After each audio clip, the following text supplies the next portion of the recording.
You don't have to answer that question. I'll answer the question. You want answers? I think I'm entitled. You want answers? I want the truth! You know, a lot of people wait hours to talk to him and they never get the chance. So I know, Suzette, I know, but you know, you are kind of in the cohort of women that he talks to, right? So this is a great opportunity. So let's bring up the one and the only. We got the Godfather in the house, making a double appearance. How are you doing, Kevin Samuels? I am well. In between sessions, it's just funny. I just got off a session with a Harvard-educated attorney. See, here's what I would do. I would do with a woman like with a woman like you. You're in Florida, right? I am. Mm-hmm. I'd say take you and all your friends that you think are on your level. All right, and I take one or two men and maybe 8 of you guys, and I put those 2 men who are marriage-minded, looking for wives at that time, and I throw a pencil in. I throw a pencil, a stick, and a knife, and I say, fight. Who do you think? What you gonna do? Your best friend, your bestie, your sorority sister, your girl, your junior league. What you gonna do? Well, you said a pencil, a stick, and a knife. Which one am I gonna go? Pencil, stick, and a knife. There's 8 of y'all. Pencil, stick, and a knife. Mm-hmm. And we can only so only the men that my goodness. Hunger Games. Oof. I hear you, sir. I hear you. But the thing is, what you gonna do? Stab another woman is what you're saying? Or I mean, not literally, but like fight her down to get that man? What you gonna do? Not a stick, I don't think. Mm-hmm. I don't know. I don't know. I think your point is well taken. And what happens, Lead, is just like on Bear Grylls Island season 2, women want to lead by committee and they don't want to be rude to each other. They want to be nice, and they'll sit there and I have these 2 men who are ready to go, and every minute of the lead attorney's life is from his billable hours. You wasted 15 minutes of this high value man's time, not wanting to offend your friend. You're wasting all this time, and then eventually what I'll do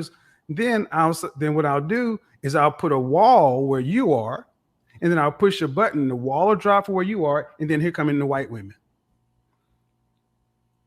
And and the same pencil, the stick, and the knife will be where the white women, and say, here are the 2 men, 8 white women. Guarantee you, you would see Hunger Games. They would fight, yeah, absolutely. Right.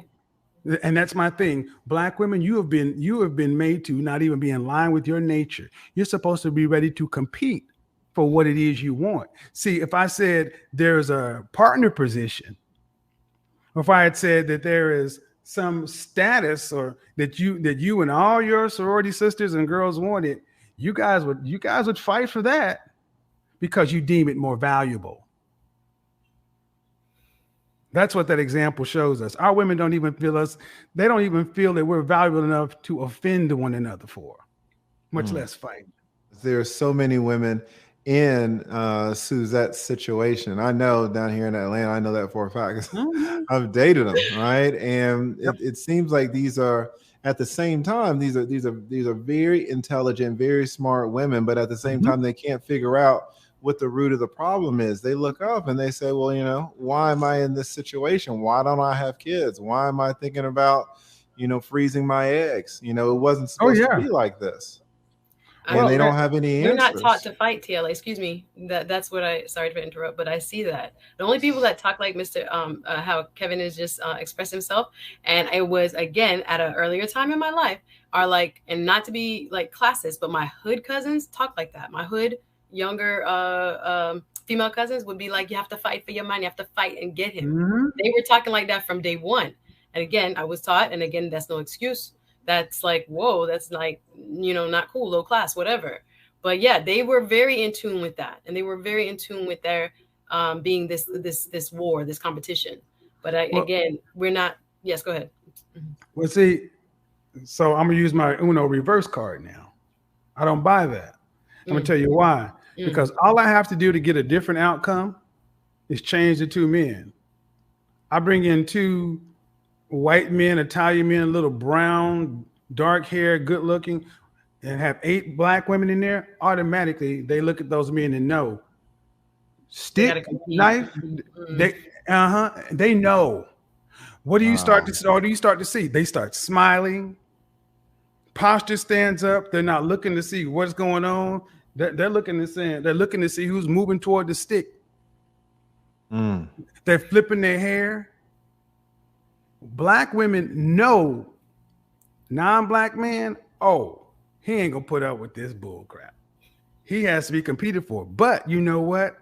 If I get Prince Henry, or if I get the dude from Red, if I get him, you know, I get extra points. Especially if he's a man of value. Oh man. So yeah, no. And the funny thing is, black women, you want to know what to do for black men? Do for black men what you would do for a white man, and that would be just fine. Right. Yeah, I know what to do, because it's the same thing you do at work. How do you get that promotion?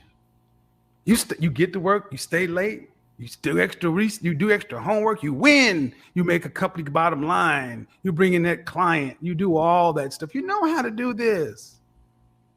You do all that. But you only do it for the men you deem that are valuable. So it's not that you weren't taught. You know, what I'm telling you is biological. What's been done is the ethnic image of the black man in your mind has been so devalued to where he's not even worth considering for competition. This is why you say you love us and do all the other things, but the only time we see your love is when George Floyd did something happen, or when somebody been shot. But you ask the average black man, when's the last time you had a woman just be nice, smile? There was a whole big thing about smiling for the longest. So what is it going to actually take? It's going to take about 10% of women breaking away from the hive mind groupthink. Start being proud pick-me's. Start being proud women who associate with not just talking, actually doing something and being something. Because those women, when they make their presence known, just like they do in my Facebook group, The Mix, they get snapped up. You know, I get, like, who put it in the comment section earlier? I've gotten people married and coupled on accident. Why is that? Why is a man who runs a Facebook group got more success than these so-called matchmakers? Because I started with what the men want. You don't have to answer that question. I'll answer the question. You want answers? I think I'm entitled. You want answers? I want the truth!